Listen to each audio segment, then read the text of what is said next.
Olá pessoal, meu nome é Concécio e está começando agora mais um programa Deus sem Igreja.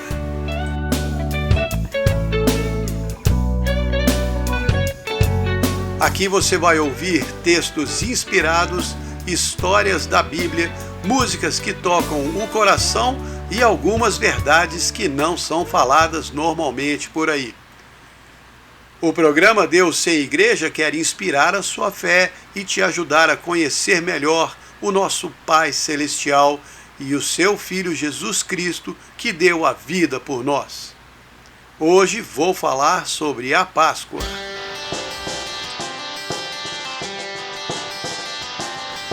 A palavra Páscoa vem do hebraico e significa passagem, que é uma referência à última das 10 pragas do Egito, quando o anjo da morte passou pelas casas levando a vida de todos os primogênitos, exceto dos israelitas. Para entender melhor a Páscoa cristã, nós temos que começar pela sua origem na Páscoa judaica. Eu sei que muitos cristãos já conhecem essa história, mas por causa daqueles que não conhecem, eu vou contar de uma forma bem resumida. Começando lá por volta de 1600 a.C. Nessa época, Jacó, que também era chamado Israel, habitava na terra de Canaã, onde seu pai tinha peregrinado. Naqueles dias houve uma fome muito grande em toda a terra, e Jacó ficou sabendo que no Egito havia comida. Por isso enviou seus filhos para comprarem. Antes disso tudo, os filhos de Jacó tinham vendido seu irmão José como escravo. Mas Deus estava com ele e o abençoou. José acabou se tornando o braço direito do faraó, que o nomeou como governador de todo o Egito. Ele tinha interpretado um sonho do faraó e foi guiado por Deus para armazenar comida durante 7 anos de fartura que vieram sobre o Egito. Depois chegaram os 7 anos de fome em toda a terra, mas aí o Egito estava bem preparado e abastecido. José então mandou chamar a sua família para morar no Egito, e Jacó se mudou para lá com todos. Eles foram muito bem recebidos pelo faraó, que lhes deu a melhor terra do Egito para morarem, e lá eles ficaram.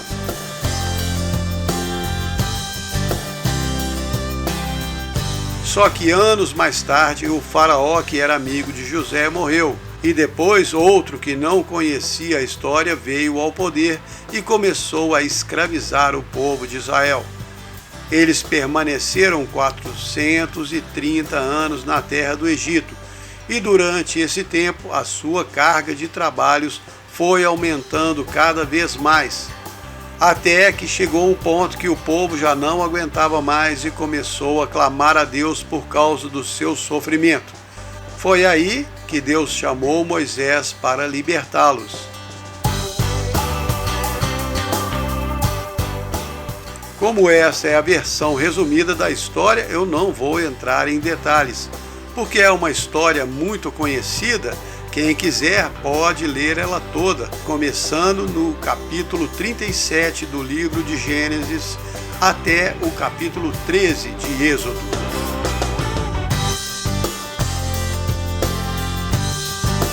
Então, continuando, quando Moisés veio falar com o faraó, pedindo que ele soltasse o povo de Israel para eles voltarem para sua terra, o faraó riu e não deixou ninguém ir. Aí Deus enviou as suas pragas para convencer o faraó que ele deveria libertar o povo de Israel. Mas o faraó era muito teimoso e nem depois que as águas do Nilo foram transformadas em sangue, ele mudou de ideia. Nem quando vieram as rãs e invadiram todas as casas do Egito, inclusive o palácio do faraó. E depois ainda vieram os piolhos que cobriram toda a terra. Mas nada do faraó mudar de ideia e libertar o povo. Aí veio a praga das moscas e depois a morte do gado do Egito, e apareceram feridas terríveis em todos os egípcios. E o faraó continuava teimoso. Depois veio uma chuva de pedras, ataque de gafanhotos e 3 dias de trevas muito densas sobre toda a terra do Egito. Mas mesmo sabendo que estas pragas vinham somente sobre os egípcios, que nenhum dos israelitas era atingido por elas, ainda assim o faraó continuava irredutível. Os seus conselheiros já estavam desesperados, pedindo para ele libertar o povo, mas o faraó não queria se submeter a Deus de forma alguma. Foi então que veio a praga final. E essa era tão séria que o povo de Israel teve que se preparar para não ser atingido por ela.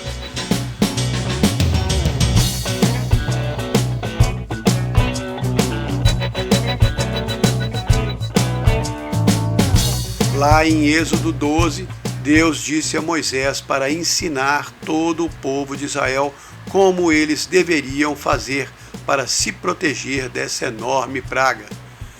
Eles iriam celebrar a sua primeira Páscoa.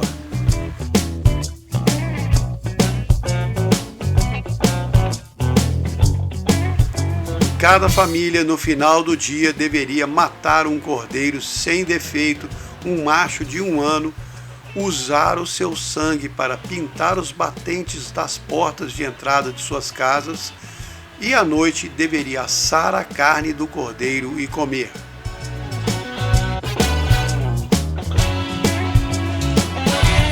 Todas as pessoas da família deveriam permanecer em casa e não sair durante toda a noite, porque o anjo da morte iria passar por todo o Egito naquela noite. E nas casas que tivessem as ombreiras das portas pintadas com sangue, o anjo da morte não poderia entrar.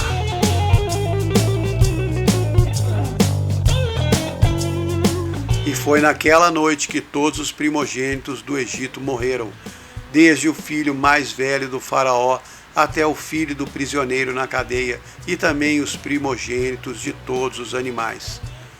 Depois disso, finalmente o faraó se rendeu e libertou todo o povo de Israel.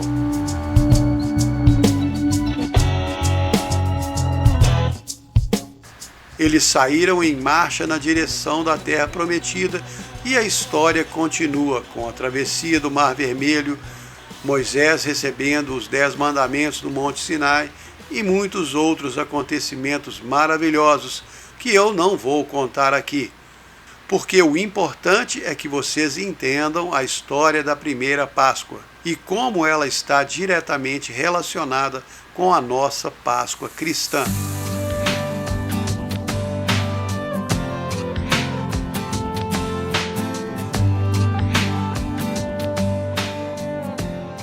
Na nossa Páscoa, relembramos a crucificação, morte e ressurreição de Jesus Cristo.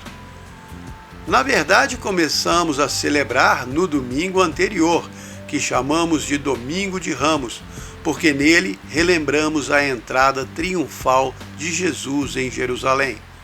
Não foi a primeira vez que ele esteve lá, porque no seu ministério Jesus viajava pelas cidades vizinhas e sempre voltava para Jerusalém. Mas antes da sua jornada aqui na terra chegar ao fim, ele se afastou de Jerusalém por um pouco, porque os judeus queriam matá-lo, como está escrito em João 7:1. E Jesus só voltou para Jerusalém quando sabia que a sua hora final estava chegando.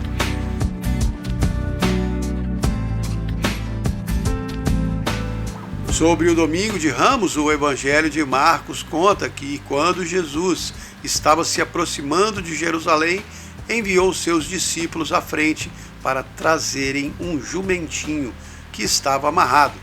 Marcos 11:7. Levaram o jumentinho e Jesus montou nele. Isso aconteceu para cumprir o que tinha sido escrito pelo profeta Zacarias 500 anos antes. Zacarias 9:9. Alegre-se, filha de Sião, exulta, filha de Jerusalém. O seu rei virá, justo e salvador, humilde, montado num jumentinho, filho de jumenta. Marcos continua contando que enquanto Jesus passava montado no jumentinho, muitos estendiam as suas vestes pelo caminho, e outros cortavam ramos de árvores e os espalhavam pelo caminho.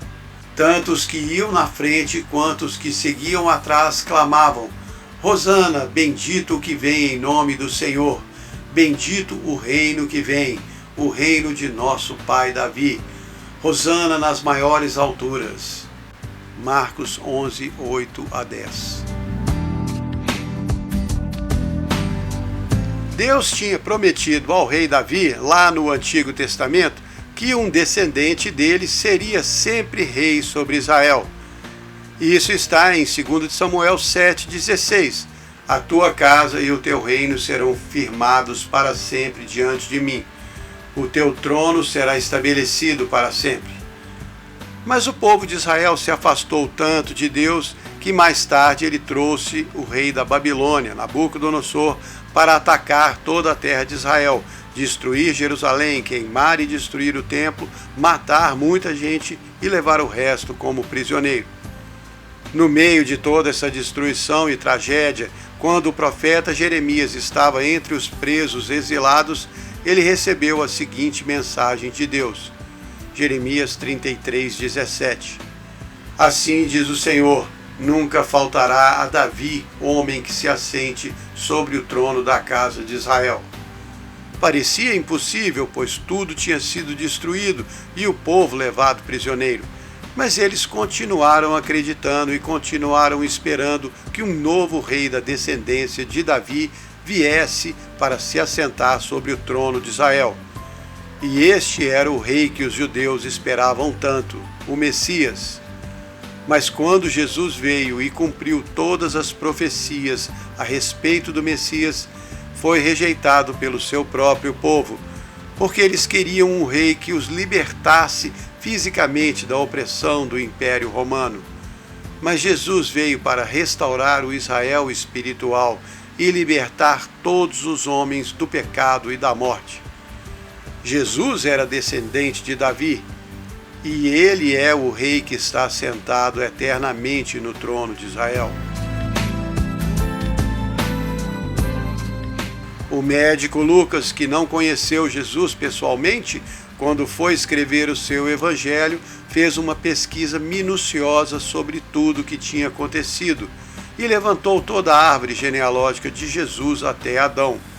Essa árvore está escrita lá em Lucas 3, 23 a 38. E o rei Davi aparece no versículo 31. E o próprio apóstolo Paulo, que foi criado como um fariseu, disse lá em Atos 13, 23, da descendência de Davi, conforme a promessa, Deus levantou a Jesus para ser Salvador de Israel.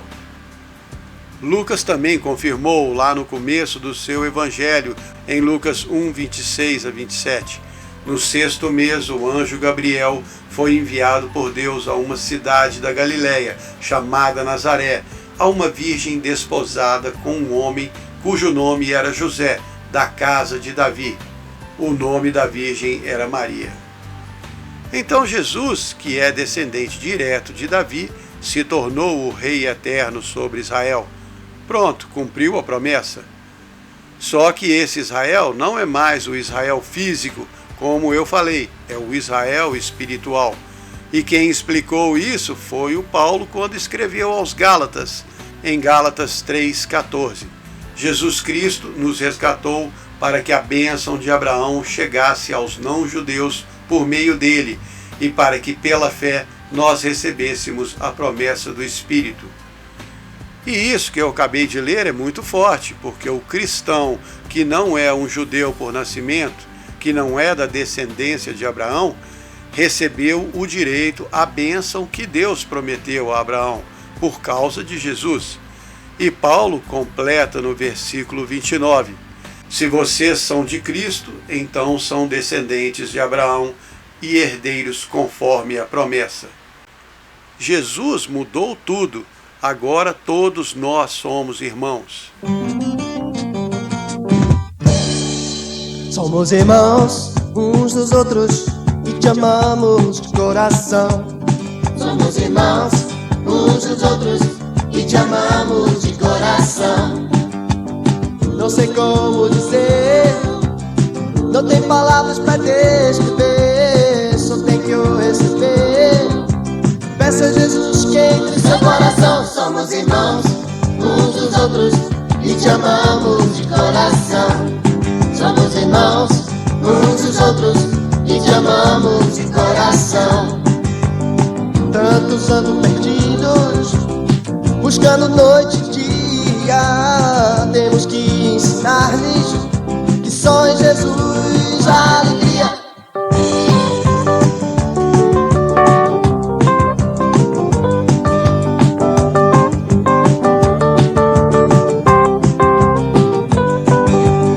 Não sei como dizer, não tem palavras pra descrever, só tem que o receber. Peça a Jesus que entre seu coração. Somos irmãos uns dos outros e te amamos de coração. Somos irmãos uns dos outros e te amamos de coração. Somos irmãos uns dos outros e te amamos de coração. Somos irmãos uns dos outros e te amamos de coração. E te amamos de coração. E te amamos de coração. E te amamos de coração.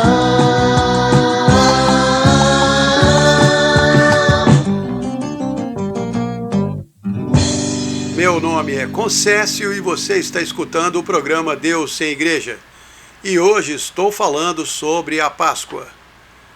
Continuando a história, Jesus, nosso rei, descendente de Davi, fez sua entrada triunfal em Jerusalém no domingo de Ramos, montado num burrinho, enquanto a multidão seguia e louvava a Deus. Mas os líderes religiosos não gostaram nada de toda essa recepção calorosa. Conta lá em Lucas 19, 39 a 40. Alguns dos fariseus dentre a multidão disseram a Jesus: Mestre, repreende os teus discípulos. E ele respondeu: Se eles se calarem, as próprias pedras clamarão. Ele tinha que ser louvado na entrada de Jerusalém, porque estava indo dar a sua vida por todos nós.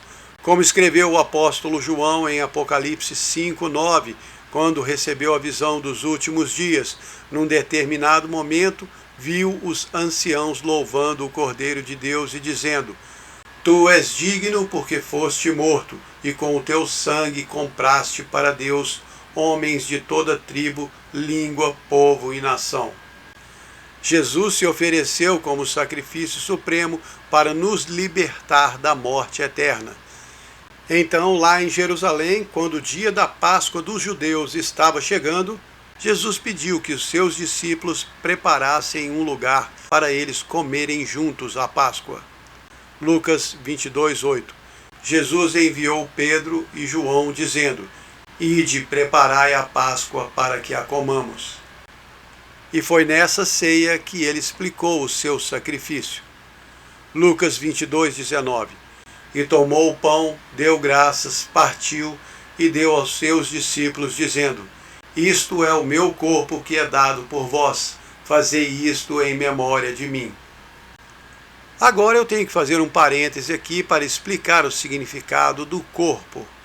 Porque para nos salvar da morte e nos levar para o céu, Jesus precisava apenas morrer por nós, derramar o seu sangue, como aconteceu com o cordeiro da primeira Páscoa que os filhos de Israel ofereceram lá no Egito.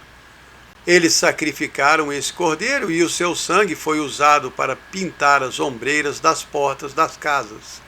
Assim, quando o anjo da morte passou, ele foi impedido de entrar nas casas marcadas com o sangue do cordeiro. O que impediu a morte de ter poder sobre eles foi o sangue do cordeiro. Como acontece conosco, o sangue de Jesus derramado na cruz nos livra do poder da morte. Só que o cordeiro da primeira Páscoa não foi torturado nem chicoteado, mas nosso Senhor Jesus foi. E por que isso? Se o sofrimento e a tortura das chicotadas não eram necessários para nossa salvação, por que Jesus teve que passar por tudo aquilo? O profeta Isaías explicou por que 700 anos antes de Jesus, na sua profecia de Isaías 53, 4 e 5. Ele verdadeiramente tomou sobre si as nossas doenças, as nossas dores levou sobre si. Ele foi ferido pelas nossas transgressões e moído pelas nossas iniquidades. O castigo que nos traz a paz estava sobre ele, e pelas suas feridas nós fomos sarados. Na nova versão, na linguagem de hoje da Bíblia, fala assim no final desse versículo: nós somos sarados pelos ferimentos que ele recebeu. Ou seja, Jesus derramou o seu sangue para nos salvar e garantir a nossa vida eterna. Mas ele também permitiu que o seu corpo fosse torturado para nos trazer a cura física das doenças. E o apóstolo Pedro também confirma isso na sua primeira carta, 1 de Pedro 2:24. Ele levou os nossos pecados em seu corpo sobre a cruz, para que morrêssemos para o pecado e pudéssemos viver para a justiça. E pelas suas feridas nós fomos sarados. Então são duas coisas separadas, a sua salvação eterna e a sua cura física. Quando você precisar de cura para algum mal no seu corpo, pode clamar a Deus e lembrar a Ele que a cura das nossas doenças também foi garantida pelo seu Filho Jesus quando sofreu a tortura física do seu corpo. Alguns que me ouvem aqui podem achar estranho eu falar de clamar a Deus e lembrá-lo das suas promessas, porque ele não se esquece de nenhuma das coisas que prometeu. Mas eu falo assim porque Deus gosta muito de ver que nós conhecemos as promessas que ele nos fez e que invocamos essas promessas nas nossas orações. Isso dá um peso muito maior a elas. Em 2 de Pedro 1,4 está escrito que Deus nos deu grandíssimas e preciosas promessas para que por meio delas sejamos participantes da natureza divina. E em Jeremias 33:3, clama a mim e te responderei, te mostrarei coisas grandes e ocultas que você não sabe.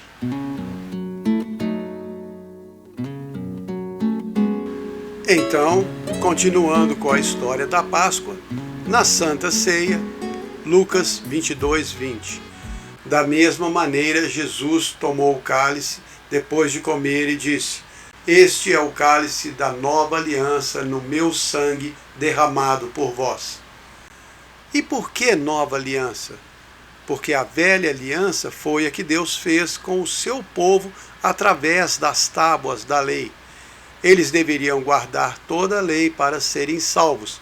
Se cometessem algum pecado que não fosse de morte, deveriam oferecer um cordeiro como sacrifício, e o sangue daquele animal limpava o seu pecado.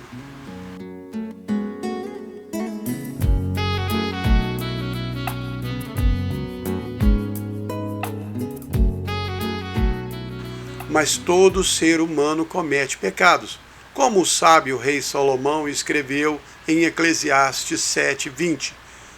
Não há homem justo sobre a terra que faça o bem e nunca peque. Então um cordeiro sacrificado só limparia o seu pecado até você cometer outro pecado. E aí outro sacrifício deveria ser feito e outro cordeiro morto. Mas Paulo escreveu em Hebreus 9:28, Cristo ofereceu-se uma vez só para levar o pecado de muitos.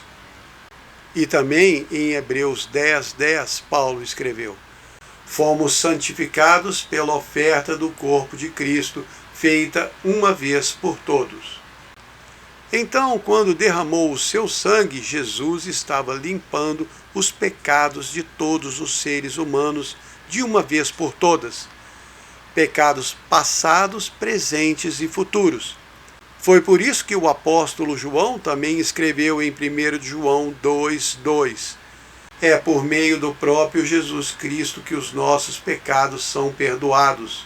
E não somente os nossos, mas também os pecados do mundo inteiro. Ah, mas então se assim ninguém mais vai para o inferno? Na teoria, sim, mas na prática é diferente, porque Jesus pagou a nossa dívida com a lei, pagou por todos os seres humanos de verdade, mas ele não obriga ninguém a aceitar o seu pagamento. Se uma pessoa rejeita o sacrifício de Jesus na cruz e não quer que ele pague a sua dívida espiritual, então ela continua condenada. Como está escrito em João 3,36.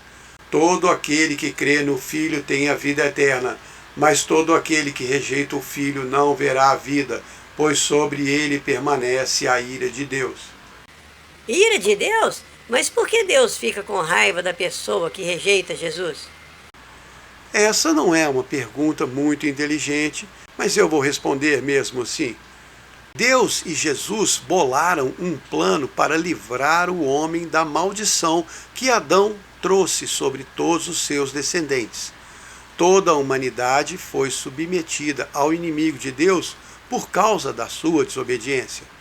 Só que para realizar esse plano de libertar toda a humanidade, Jesus, que vivia no céu, tinha que descer para a terra, viver num corpo humano, sofrer tudo o que nós sofremos sem revidar, sem se vingar, não podia cometer nenhum pecado e nem podia usar o seu poder para se livrar.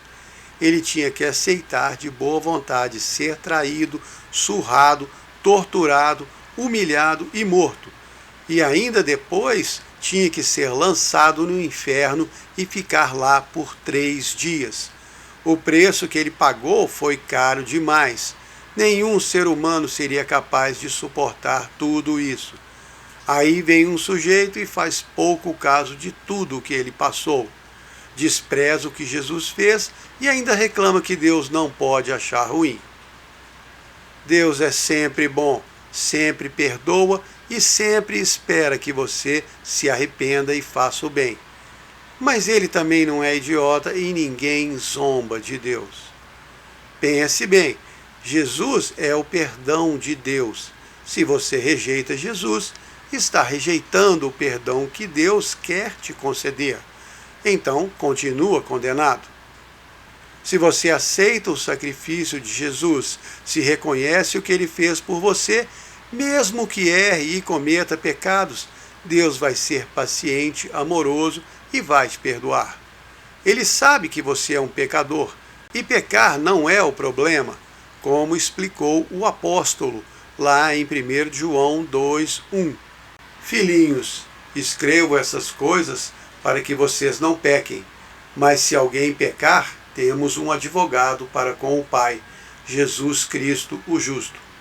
Jesus é o nosso advogado perante Deus.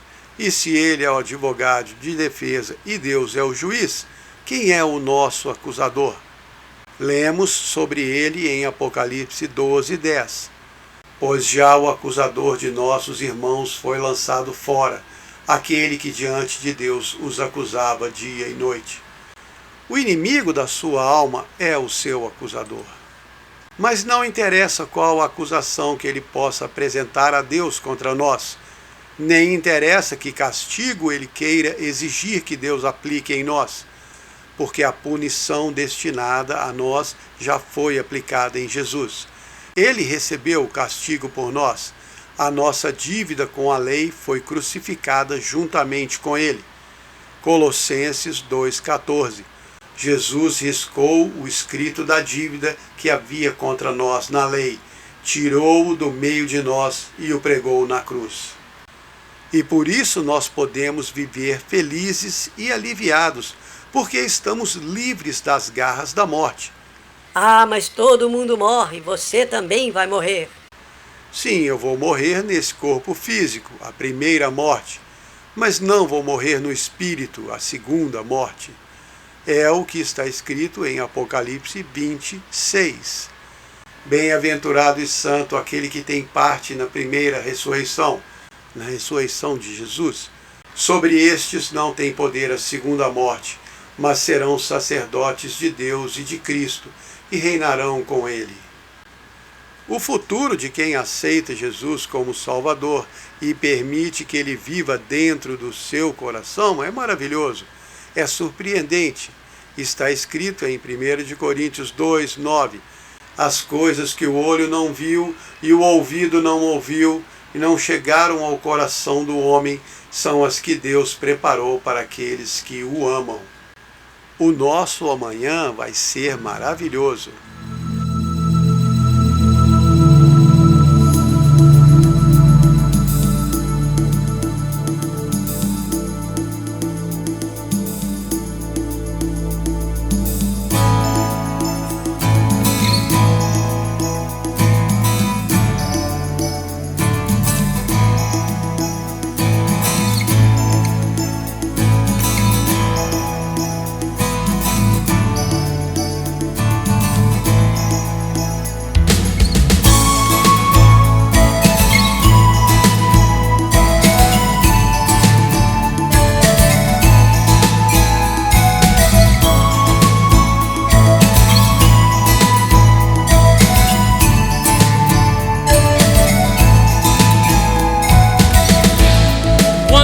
Terminar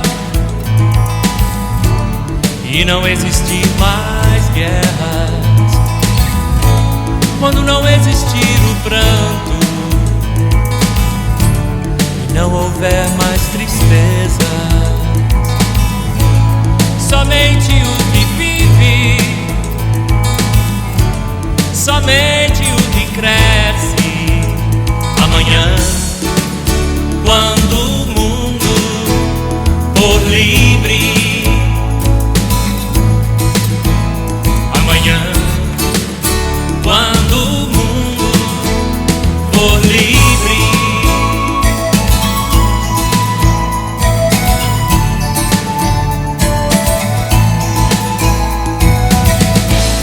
não haverá mais cruzes fincadas nessa terra, não haverá mais morte, mais vida somente. Faremos o amor e não a guerra, viveremos para sempre. Amanhã, quando o mundo for livre, amanhã, quando o mundo, cuando todo haya acabado y ya no haya más guerras, cuando no exista llanto y haya más tristeza, solo lo que vive, solo lo que crece. Mañana, cuando el mundo sea libre, mañana, cuando el mundo sea libre, amanhã, quando o mundo for livre.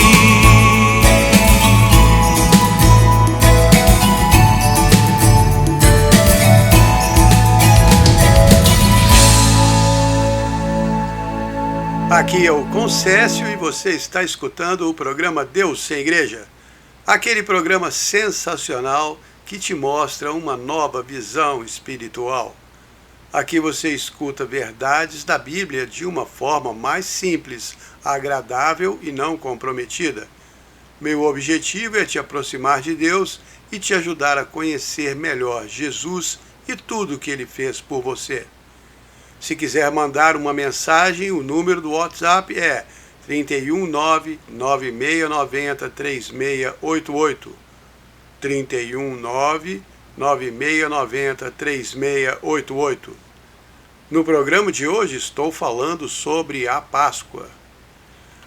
Depois da última ceia, Jesus saiu com seus discípulos e foi para o jardim do Getsemane orar. Ele sabia o que ia enfrentar e ficou tão angustiado que o seu suor se transformou em gotas de sangue, como está escrito lá em Lucas 22:44. Apesar de ser Deus, ele ainda estava no corpo de homem e sabia que não seria fácil todo o sofrimento físico que teria que passar. Foi por isso que orou a Deus em Lucas 22:42. Pai, se possível, afasta de mim esse sofrimento, mas não seja feita a minha vontade, mas a tua. E depois que acabou de orar, veio até os seus discípulos, que estavam dormindo, cansados, porque já era tarde da noite. E neste momento Judas chegou com os guardas para prendê-lo. Jesus foi levado até a casa do sumo sacerdote e em Lucas 22:54 conta que Pedro o seguiu de longe. E é isso que acontece com muitos cristãos hoje em dia. Resolveram seguir Jesus de longe porque não querem se comprometer tanto assim com ele. Seguindo o mau exemplo de Pedro, eles não querem ser reconhecidos como seguidores de Cristo. Só que essa atitude acabou levando Pedro a negar Jesus 3 vezes, e ele se arrependeu muito. Lá na casa do sumo sacerdote, os soldados vendaram os olhos de Jesus, batiam no seu rosto e zombavam dele. Ele ficou calado todo o tempo, como profetizou Isaías em Isaías 53:7. Ele foi oprimido e humilhado, mas não abriu a sua boca. Como cordeiro foi levado ao matadouro, e como ovelha muda perante os seus tosqueadores, ele não abriu a sua boca. Quando amanheceu, levaram Jesus para o Sinédrio, que era o tribunal dos judeus. Lá eles o condenaram e depois o levaram para Pilatos. Mas Pilatos, não achando nenhuma razão para condenar Jesus e ouvindo que Jesus era galileu, o mandou para Herodes, que também estava em Jerusalém naqueles dias, porque a Galiléia era da jurisdição do rei Herodes. Herodes também interrogou Jesus, mas ele não respondeu nada. E para debochar de Jesus, Herodes mandou vesti-lo com uma capa púrpura resplandecente e o devolveu para Pilatos. Quando recebeu Jesus de volta, Pilatos convocou os principais sacerdotes e magistrados judeus e disse: não encontrei nenhuma culpa nesse homem, e nem mesmo Herodes. Vou mandar castigá-lo e depois soltar. E isso está escrito em Lucas 23:13-16. Como era costume, na festa dos judeus, os romanos soltavam um preso. Então, em Mateus 27:21-25, Pilatos trouxe um criminoso chamado Barrabás e perguntou para a multidão: qual dos dois vocês querem que eu solte? E eles responderam: Barrabás. E Pilatos falou: o que farei então com Jesus chamado Cristo? E eles disseram: seja crucificado. Mas Pilatos perguntou: que mal ele fez? E eles gritavam: seja crucificado. Então Pilatos, vendo que não adiantava nada, que o tumulto só aumentava, mandou trazer água, lavou as mãos diante da multidão e disse: estou inocente do sangue deste homem, a responsabilidade é sua. E aí vocês sabem o que o povo respondeu?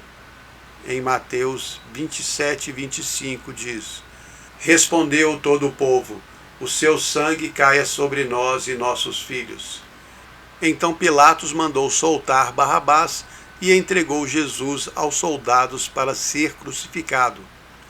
Os soldados o chicotearam bastante, depois fizeram uma coroa de espinhos para debochar do rei dos judeus. Colocaram sobre a cabeça de Jesus e batiam nela com um pedaço de pau para que os espinhos entrassem fundo e ferissem ele, e ainda cuspiram no seu rosto. Depois o levaram para ser crucificado, e Jesus foi carregando a sua cruz pelo caminho, e foi ficando cada vez mais fraco por causa de toda a tortura que sofreu. Num determinado momento, quando já estava sem forças, os judeus obrigaram um homem chamado Simão Cirineu a carregar a cruz de Jesus. Lucas 23:27-30 conta: uma multidão o seguia e também umas mulheres que batiam no peito e choravam. E Jesus falou para elas: filhas de Jerusalém, não chorem por mim, chorem por si mesmas e pelos seus filhos.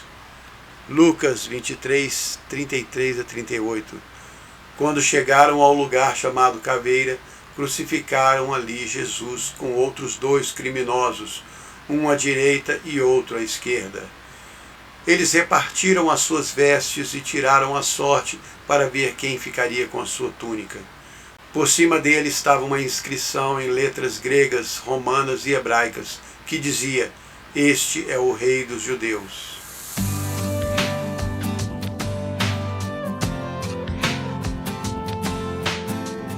Mais de 1000 anos antes disso acontecer, o rei Davi escreveu no Salmo 22, 14 a 18: "Como água me derramei e todos os meus ossos se desconjuntaram. O meu coração é como cera, derreteu-se no meio das minhas entranhas. A minha força secou-se como um caco e a língua se me pega ao paladar. Tu me puseste no pó da morte, cães me rodearam. O ajuntamento de malfeitores me cercou, atravessaram as minhas mãos e meus pés. Posso contar todos os meus ossos, eles vêm e me contemplam, repartem entre si as minhas vestes e sobre a minha túnica lançam sortes."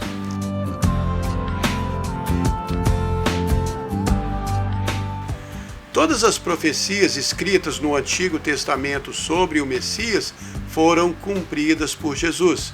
Nenhuma delas foi esquecida, mas mesmo assim o povo judeu o rejeitou. Como escreveu o apóstolo João no começo do seu evangelho, João 1:11: "Jesus veio para o que era seu, mas os seus não o receberam." Em Lucas 23, 50 a 53, continua contando que, depois da sua morte, um dos seus discípulos, que era membro do Sinédrio, um homem chamado José, da cidade de Arimateia, veio até Pilatos e pediu o corpo de Jesus. Tirou-o da cruz, enrolou no lençol e colocou num túmulo novo cavado numa rocha. Mas aqui não é o fim da história do nosso Senhor Jesus, nosso Deus, Salvador e Rei, porque Ele tinha que morrer pelos nossos pecados.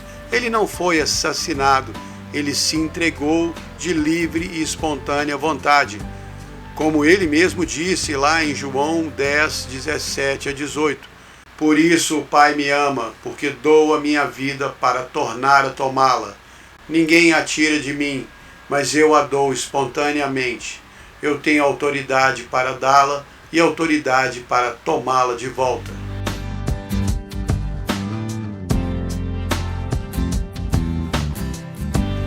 Jesus foi morto como um homem amaldiçoado por Deus. A crucificação era a maior pena da época. E para que ele sofresse a morte agonizante de um pecador que não tem Deus, na hora da sua morte, o Pai teve que tirar a proteção do Espírito Santo. Foi por isso que Jesus clamou em Mateus 27, 46, meu Deus, por que me desamparaste?" Jesus tinha que morrer como um pecador sem Deus para ser lançado no inferno. Então, assim que morreu, ele foi enviado para o inferno, como já tinha avisado lá em Mateus 12, 40. Como Jonas esteve 3 dias e 3 noites na barriga do grande peixe, assim estará o Filho do Homem 3 dias e 3 noites no seio da terra. Mas por que ele teve que ir para o inferno? Se era o Deus vivo, por que não voltou direto para o céu? 1 de Pedro 3,19 explica que Jesus teve que ir pregar para os espíritos que estavam presos lá. Ele tinha que fazer o trabalho completo, porque estava perdoando os pecados de todos os seres humanos. Então aqueles que já tinham sido condenados antes da sua vinda também precisavam ouvir a mensagem da sua salvação. E este momento, que ainda é considerado por muitos como o mais trágico da história da Terra, foi, na verdade, o momento mais maravilhoso de toda a humanidade. Porque existe uma lei espiritual que foi explicada pelo Paulo lá em Romanos 6,16, que diz: o homem é servo daquele a quem obedece. Deus tinha dado o mundo para o homem, Adão, e ele só tinha um mandamento para seguir: não comer da árvore do conhecimento do bem e do mal. Quando o inimigo de Deus convenceu o homem a desobedecer a Deus e a obedecê-lo, o homem se tornou o seu servo e ele passou a ter direito sobre tudo que era do homem, ou seja, toda a terra. E por direito, todos os descendentes do homem também se tornaram escravos do inimigo de Deus. Deus tinha o poder para tomar de volta o mundo, mas não tinha o direito, porque ele deu para o homem e foi o homem que escolheu obedecer ao inimigo e se submeter a ele.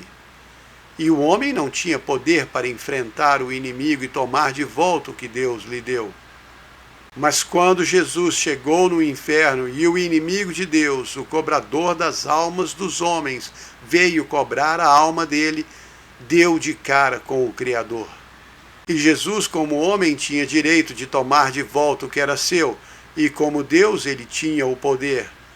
Aí ele tomou de volta tudo o que era seu, todo o poder sobre a terra e sobre todas as almas dos seres humanos. Foi maravilhoso.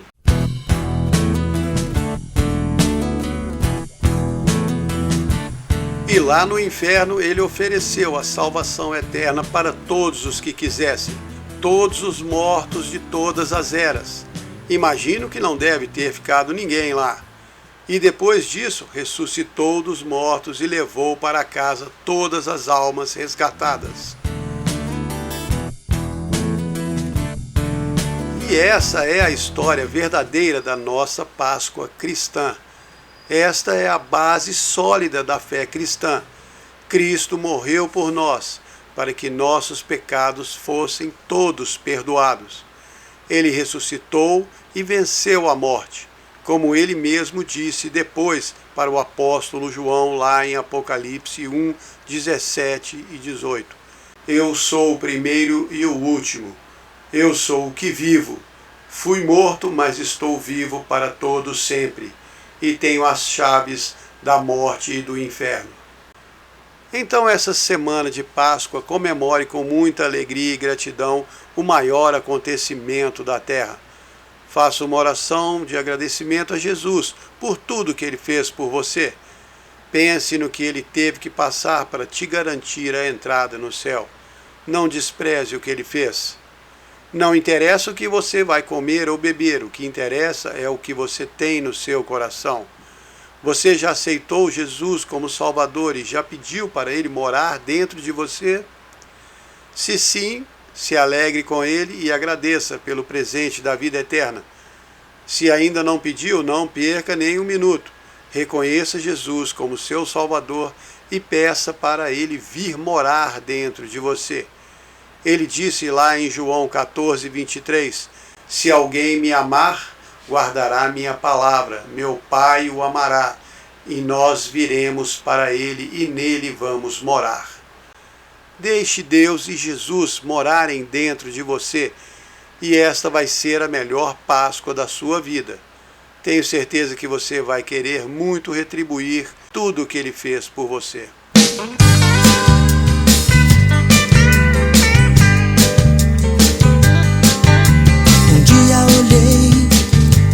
Olhei honestamente, havia tentado de tudo cegamente, e eu vi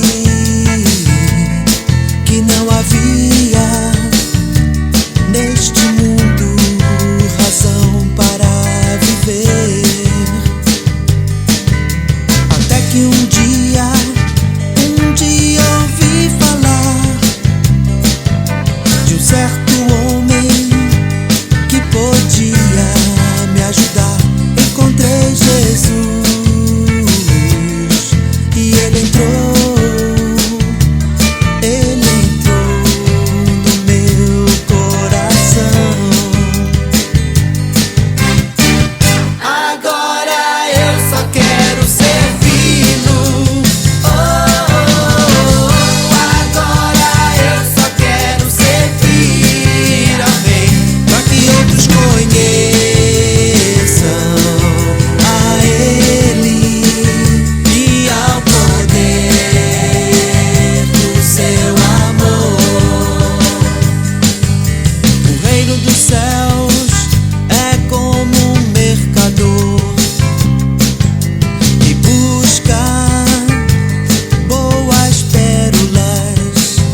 Você está escutando o programa Deus Sem Igreja. Meu nome é Concécio e hoje estou falando sobre a Páscoa. No começo do programa contei a história resumida da primeira Páscoa, quando os filhos de Israel ainda eram escravos no Egito. Eles pintaram os batentes das portas de entrada das suas casas com o sangue de um cordeiro, e este sangue impediu que o anjo da morte entrasse nelas. E como aconteceu com esse cordeiro, o Filho de Deus, Jesus Cristo, também foi morto na Páscoa dos judeus, e o seu sangue é o que verdadeiramente nos livra do domínio da morte. Como Jesus ressuscitou dos mortos, nós cristãos acreditamos que também seremos ressuscitados pelo poder de Deus. Foi o próprio Jesus que nos garantiu isto lá em João 11:25. Ele disse: "Eu sou a ressurreição e a vida. Quem crê em mim, ainda que esteja morto, viverá." E o apóstolo Paulo confirmou lá em 1 Coríntios 6,14. Deus que ressuscitou o Senhor Jesus também nos ressuscitará pelo seu poder. Então, para nós cristãos, a Páscoa não é um momento triste, mas sim uma celebração da vitória que Jesus conquistou na cruz. Sozinho, ele venceu a morte, conquistou o inferno e resgatou para Deus todos os seres humanos. Todos aqueles que quiserem ser resgatados. Porque, como diz Romanos 6:23, o salário do pecado é a morte, mas o presente gratuito de Deus é a vida eterna em Cristo Jesus, nosso Senhor. E um presente não é forçado, é oferecido. E quem não quiser aceitar, continua responsável pela sua própria morte eterna. Mas nós que aceitamos a Jesus, vamos viver com Ele por toda a eternidade e vamos presenciar a sua volta e o seu novo reino aqui na terra. Tudo aqui vai mudar.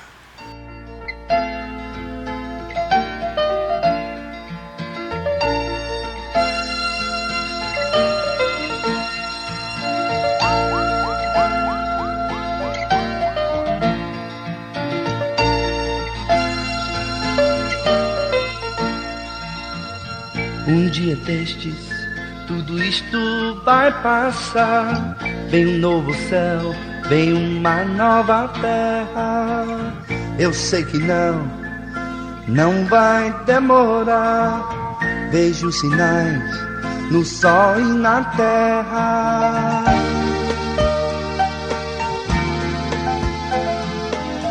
Eu sei que um dia tudo isto vai acertar. Eu já começo a sentir. Eu sei que não vai demorar. O amor à terra vai cobrir. Tudo aqui vai mudar e vai recomeçar.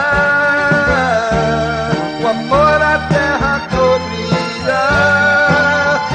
Tudo vai florescer, nova vida nascer.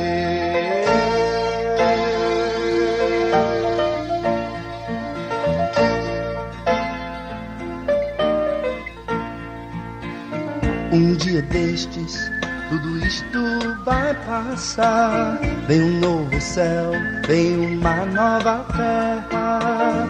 Eu sei que não vai demorar.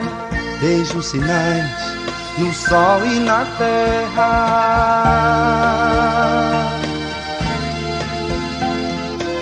Eu sei que um dia tudo isto vai acertar. Eu já começo a sentir. Eu sei que não vai demorar. O amor à terra vai cobrir.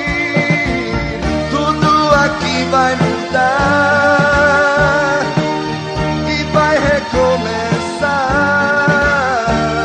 O amor à terra cobrirá. Tudo vai florescer, nova vida nascer.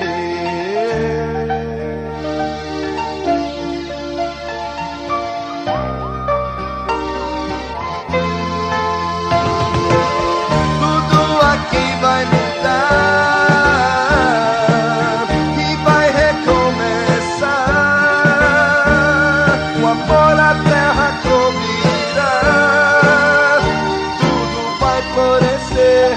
nova vida nascer.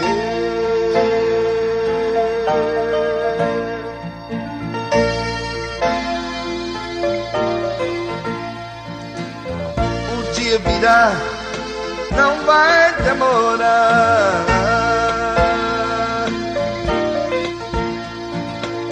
O dia virá, sei que não vai demorar. E aqui termina mais um programa Deus Sem Igreja. Meu nome é Concécio e eu espero que você tenha gostado. Se quiser entrar em contato, é só mandar um WhatsApp para o número 319 9690 3688. Repetindo, 319 9690 3688. Esse programa vai ao ar quinta-feira às 21 horas. Espero você na semana que vem. Desejo a todos uma feliz Páscoa e que Deus abençoe o seu final de semana. Tudo aqui vai mudar e vai recomeçar. O amor à terra cobrirá. Tudo vai florescer, nova vida nascer.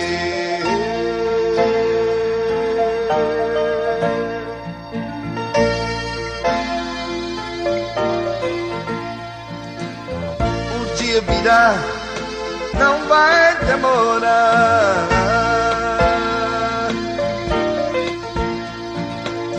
O dia virá, sei que não vai demorar.